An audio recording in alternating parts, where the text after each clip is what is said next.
आता आपण सामान्य ज्ञानावर आधारित कुठले कुठले प्रश्न विचारले जातात ते बघणार आहोत.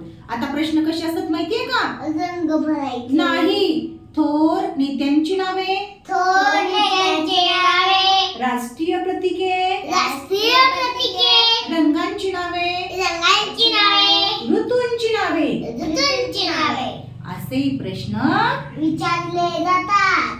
कुठल्या टॉपिकवर? सामान्य ज्ञान या टॉपिकवर अशा प्रकारचे प्रश्न विचारले जातात.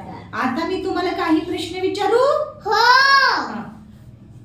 आपला राष्ट्रीय ध्वज कोणता? तिरंगा. ओके. आपला राष्ट्रीय प्राणी? वाघ. वाघ. राष्ट्रीय पक्षी? मोर. ओके. राष्ट्रीय फळ कोणता? आंबा. आंबा. छान. राष्ट्रीय फूल कोणता? कमळ. राष्ट्रीय चलन कोणता? रुपया. रुपया. Very good. राष्ट्रीय झाड कोणता? वड. वडाचं झाड. ओके. वड. राष्ट्रगीत कोणता? जनगण. जन गण मन. ओके. आणि राष्ट्रीय गीत कोणतं? राष्ट्रीय गीत कोणतं? जन गण मन तर राष्ट्रगीत होतं. राष्ट्रीय गीत